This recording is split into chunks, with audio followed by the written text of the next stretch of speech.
Primero que todo, muy buenas tardes para todos. Es difícil, después de unos paneles tan interesantes, aportar algo. Afortunadamente creo que me van a facilitar la tarea, que ya varios números se han compartido y voy a poder ser muy ejecutivo en mi presentación. Para comenzar, yo sí creo que es muy importante celebrar esta iniciativa, al doctor Marín, a Juan Pablo, a todo el equipo de Pro Santander. Me uno a las palabras de Andrés Vitar, da gusto venir a este tipo de conversaciones.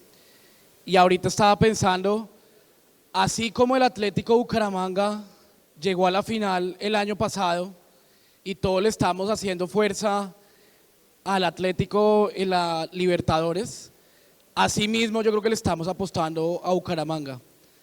Y por supuesto, creo que todos sufrimos ese 3-3 que íbamos ganando el Bucaramanga al Colo-Colo. Todos lo sufrimos y ese empate nos costó.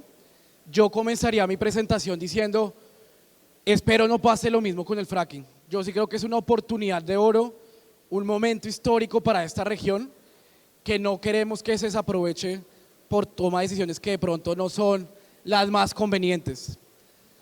Y es difícil en esta coyuntura.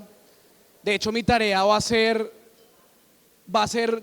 y por lo cual me invitó Juan Pablo, es decirles por qué invertir en el fracking.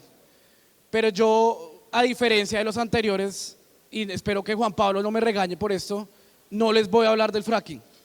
Yo les voy a hablar por qué Colombia, y en particular Santander, requiere en estos momentos invertir en este gran potencial.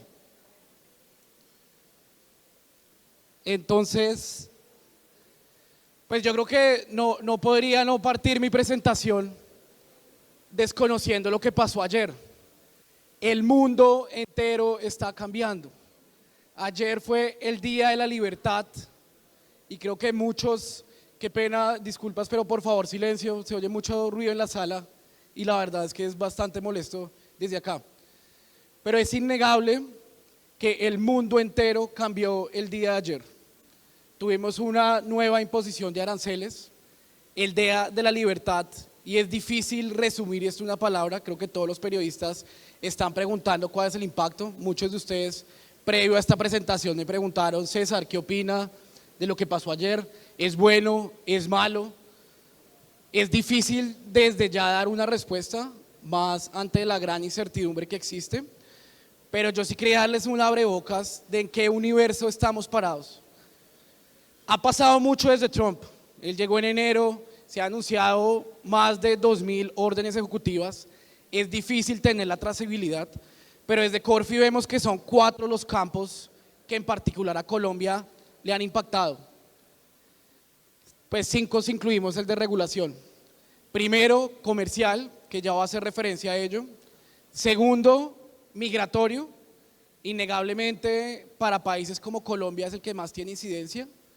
Tercero, energética. Creo que todos oímos esa frase que es muy relevante para este debate. Drill, baby, drill, que dijo Donald Trump en su primer día de elección. Cuarto y quinto, esta agenda masiva desde regulación. Pero entonces, por supuesto, yo dije, y lo de ayer, ¿cómo nos cambia el panorama? Este fue el gran día. Veníamos especulando, ustedes ven el gráfico de la izquierda, lo que se esperaba que era el incremento de aranceles en el mundo, y ustedes se dan cuenta cómo el 2025, incluso si uno lleva esta serie 100 o 150 años, es el momento en que las tarifas van a llegar a su punto histórico. Y de hecho ustedes ven el gráfico de la derecha, fue un breve resumen, fue la noticia ayer por la noche, hoy por la mañana actualizamos.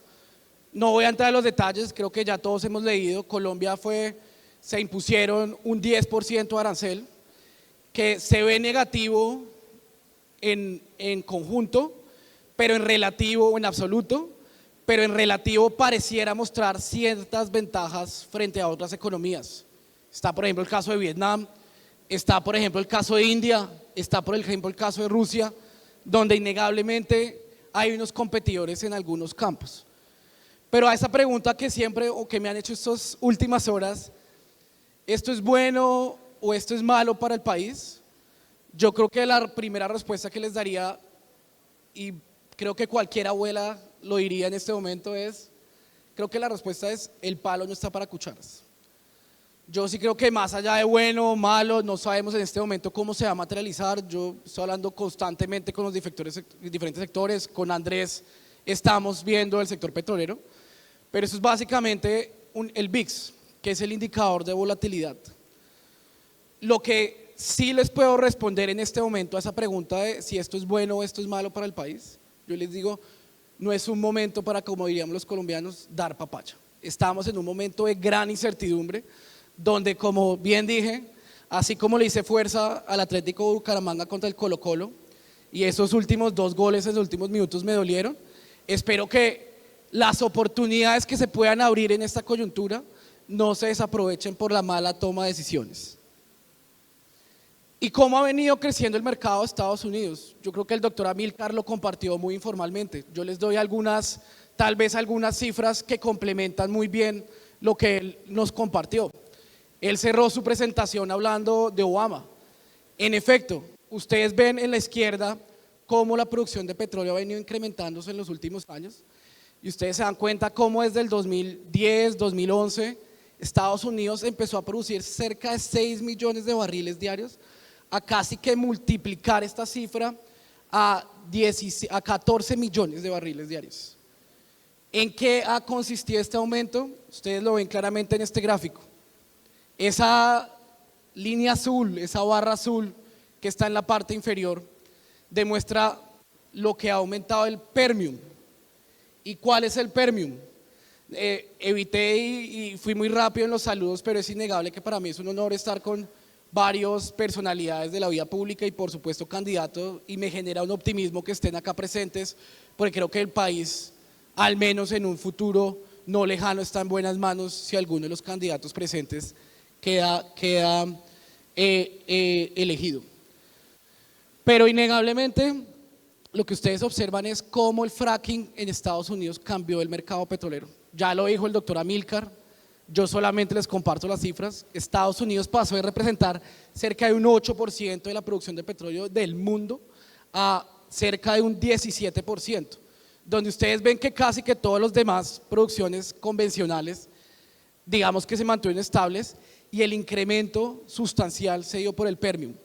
En otras palabras, el fracking, que en cualquier caso no ha dejado de depender de los importados, y yo creo que en esta coyuntura, en esta guerra comercial que estábamos viendo, esto es muy importante entenderlo. Hoy en día el principal exportador, o más bien de quien importa más petróleo Estados Unidos, es Canadá, seguido por México. Oh sorpresa, el día de ayer, contrario a lo que todos pensábamos, México y Canadá, no se ha anunciado un anuncio oficial de aranceles, pero era sin embargo lo que veíamos como una gran oportunidad. Aquellos expertos en petróleo comparten que Canadá, la producción de petróleo es la más similar, o la que se podría comparar más en el mundo, es con la economía colombiana, o con más bien el petróleo colombiano, por la dimensión, por el peso, la densidad del petróleo, por lo cual, aunque hoy en día, y parece ser que está exento el petróleo, yo no les niego que el petróleo es, sin lugar a dudas, una oportunidad en esta coyuntura de guerra comercial. Donde el palo no estaba para cucharas, vemos que el único, y a esa pregunta que me hacían, ¿cómo Colombia puede aprovechar esta coyuntura? Una guerra comercial que va a seguir, no sabemos muy bien qué va a parar, es sin lugar a dudas en el tema petrolero, donde alguna ventaja comparativa no tenemos en este momento, o hemos tenido, más bien, hemos tenido históricamente. A la pregunta, pues, ¿qué tanto nos importa Estados Unidos? Y creo que también nos recuerda aquel domingo que varios de nosotros estuvimos nerviosos por esos anuncios que pasaron a las 3 de la mañana. Yo la primera cifra que compartí es, pues, yo solamente le digo, 1/3 de nuestras exportaciones se dirige a Estados Unidos y 1/4 de las importaciones del país provienen de Estados Unidos. Pero no solamente eso, acá está agregado por regiones. Pero si ustedes ven por países, Estados Unidos no es solamente nuestro principal socio comercial, es casi que nuestro único y gran socio comercial. Pesa 1/3 de las exportaciones y el que le sigue posteriormente, acá está a nivel regional, es China, que pesa cerca de un 10%.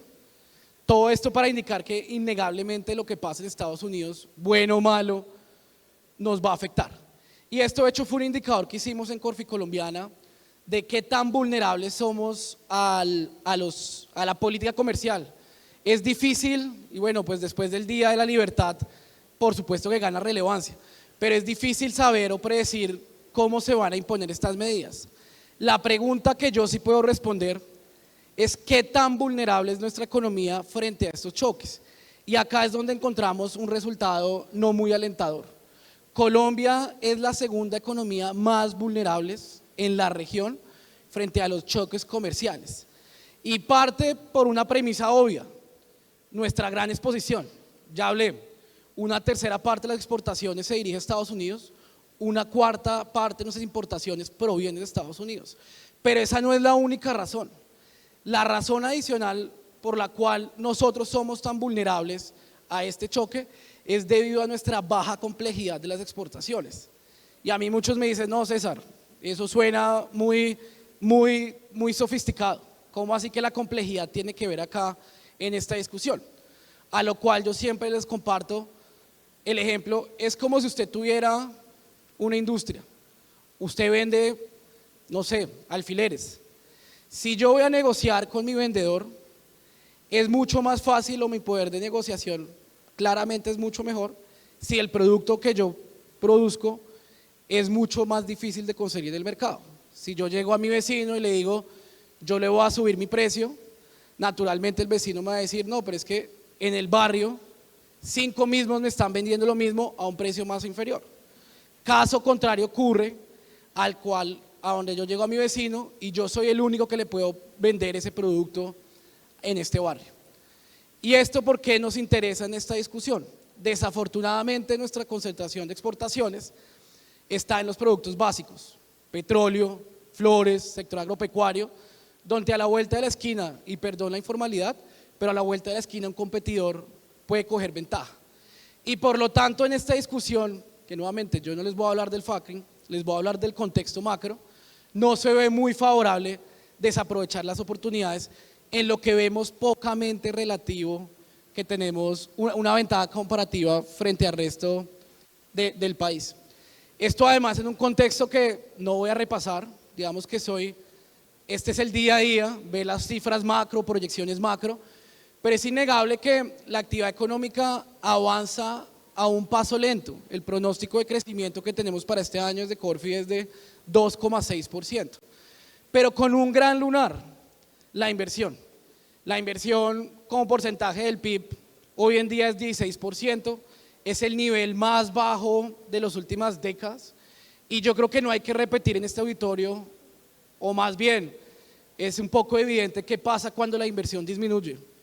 No habrá superación de la pobreza, no habrá generación de empleo y por supuesto es un tema que a pesar que se ve esta senda de reactivación nos preocupa.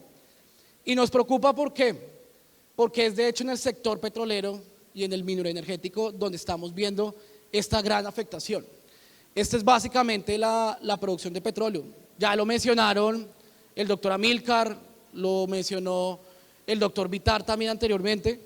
La producción de petróleo cayó el año pasado. ¿Cuál es el análisis que vemos desde Corfi Colombiana? Esto al final es un resultado esperable. Ustedes ven las gráficas cómo cayó la producción. Ustedes ven cómo el 2024 la producción fue de 773.000 barriles diarios, inferior al año anterior. Pero acá lo que hicimos fue la división. Ustedes ven en la parte superior del gráfico los nuevos pozos petroleros, mientras en la parte inferior del gráfico ven cómo los campos maduros aportan negativamente. Esto es algo lógico. En la medida que no lleguen pozos nuevos, a la economía y los pozos maduros se limite o se termine su exploración, su usufructo, tendremos este resultado. Y si esto no se corrige y no empezamos a pensar en cómo recuperar este sector, naturalmente la senda que seguiremos viendo en los próximos años es más bien negativa. Y de hecho estos son nuestros pronósticos sectoriales. Ustedes se dan cuenta, con excepción del sector minero energético, todas las actividades económicas de este año esperamos que crezcan, por tema de tasa de interés, por temas de reducción de la inflación, por diversos factores. Pero acá el gran lunar de la actividad económica, que al final es la que está afectando la inversión, es sin lugar a dudas minas y canteras. Ya hablaron de ese tema de seguridad, temas también naturales, en la medida que no se dan nuevos pozos que contribuyan a esa caída de los pozos maduros, va a ser difícil ver una tendencia diferente. Y de hecho nosotros hicimos unas estimaciones de mantenerse la tendencia que estamos viendo entre pozos nuevos y pozos maduros, la producción de petróleo en cerca de 2 años, incluso yo pensaría que es un escenario conservador, estaría llegando a 700.000 barriles. Y ese gráfico de la derecha es el que más me gusta, porque esto es como, yo les estoy mostrando cómo es la producción de Colombia frente al 2023 versus cómo es la producción del mundo, la OPEP, Estados Unidos, en general la demanda mundial del crudo según la EIA. Todos los pronósticos apuntan a que estamos dejando perder el bus. Es decir, así como en los últimos minutos del partido que tuvimos hace 2 días y donde desafortunadamente el Atlético Bucaramanga empató, estamos viendo que Colombia, con este gran potencial que tiene, con esta coyuntura donde la incertidumbre es más latente, va en contravía de lo que uno podría esperar como una oportunidad histórica, no solamente para Colombia, sino muy importante, y por lo cual inicié esta presentación, para Santander. Y acá yo no voy a ir cifra por cifra porque creo que se han ya generalizado. Exportaciones. El petróleo es sin lugar a dudas nuestra principal fuente de exportaciones. 15.000 millones de dólares, históricamente ha sido nuestra principal fuente de dólares. El de la derecha ustedes ven las exportaciones de petróleo de Colombia, de petróleo en Colombia, donde una tercera parte también de hecho es de Estados Unidos. Y sin lugar a dudas, no invertir en ese sector pues va a tener una fuente o un impacto importante en nuestras cuentas externas. Le sumo el ingrediente, tanto que hablamos hoy del arancel y tanto que estamos pendientes de qué pase con Trump. Yo creo que no producir petróleo es casi lo mismo como si le estuviéramos poniendo un arancel del 100% a 1/3 de nuestras exportaciones. Esto no es una política comercial, es una política que estamos tomando en nuestro país en una coyuntura de alta vulnerabilidad, donde estamos desaprovechando las pocas oportunidades que tenemos y está afectando sin lugar a dudas nuestras cuentas externas. No solamente nuestras cuentas externas, acaba de pasar brevemente, cerca del 20% de la inversión extranjera directa del país en los últimos años ha estado asociado al petróleo. No es menor, este gráfico muestra la línea azul clarita, es la inversión extranjera directa en el país, la línea azul oscura es la inversión petrolera. No en vano, ustedes ven cómo esas líneas casi que van al tiempo. Cerca de un 20% de nuestra inversión extranjera directa viene o ha venido en los últimos años del petróleo. Ya también se ha mencionado el tema fiscal. Yo en esta discusión siempre de las finanzas públicas, del ministro de Hacienda, de cuánto es el faltante, de cuánto es el hueco, creo que es lo que al final nos vienen preguntando recientemente los analistas. Yo no voy a entrar en el detalle y creo que es un tema además complejo, pero sí hago un ejercicio sencillo para ilustrar lo que está pasando. El de la izquierda, este es como el PIG de las finanzas públicas.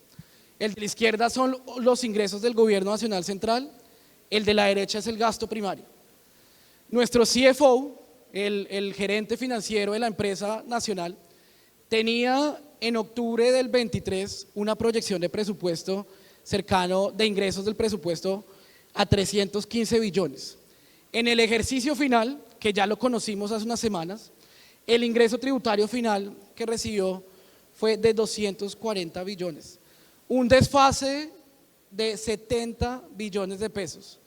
Siempre digo, pues esto en cualquier empresa creo que tendría consecuencias no menores, ¿no?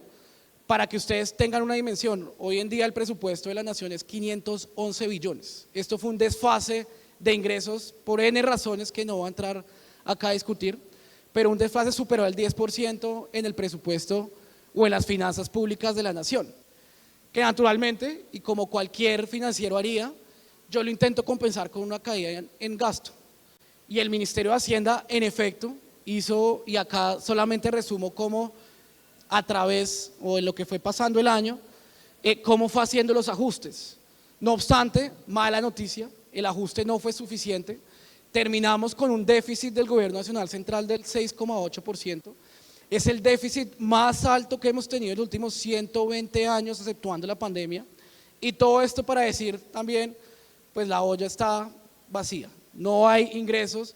Y por supuesto, cuando no hay ingresos y hablamos de un sector tan estratégico como el petróleo, pues yo creo que cobra sentido entender por qué es una buena inversión pensar en fracking. Estas son las finanzas públicas relacionadas con el sector petrolero y no petrolero.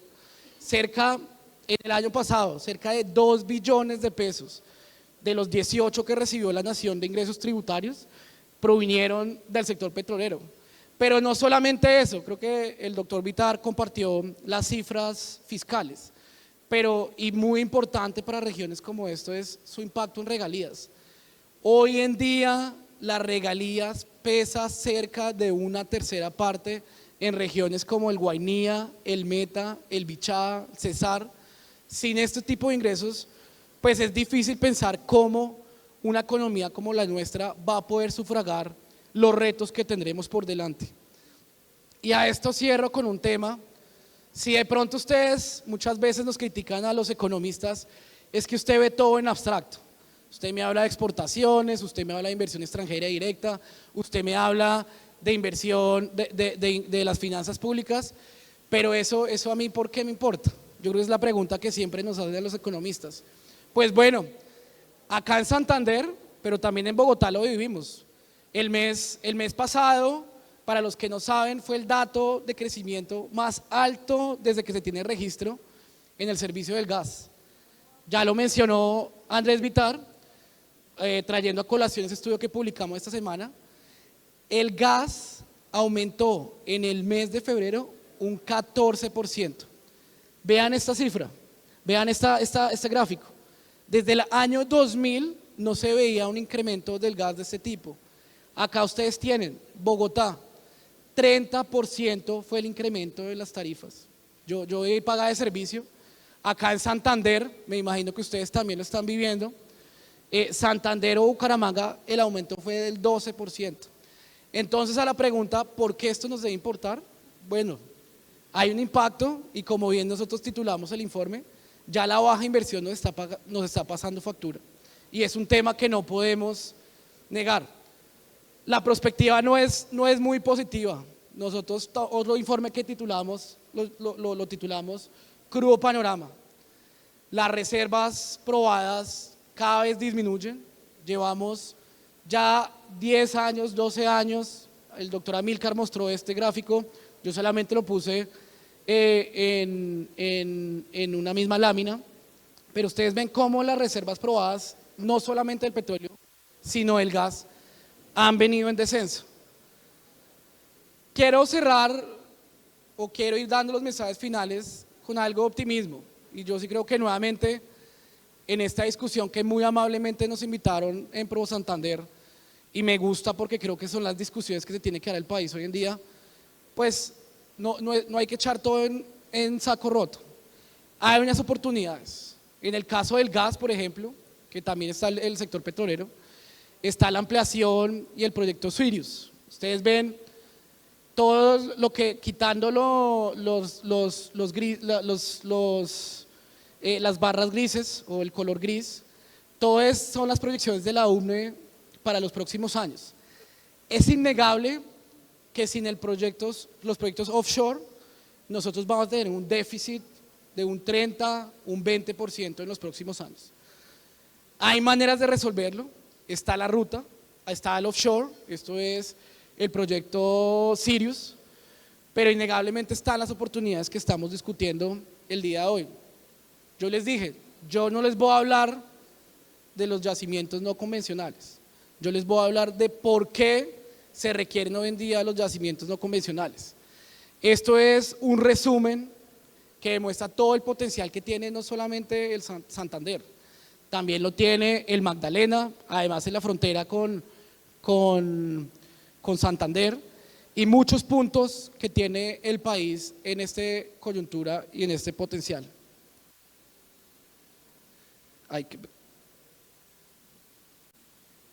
Mensajes de cierre. Hay luz al final del pozo, que es un poco la manera jocosa que intentamos ver algo de perspectiva positiva en esta coyuntura. Acá el senador Miguel no parece muy optimista, ya lo diremos.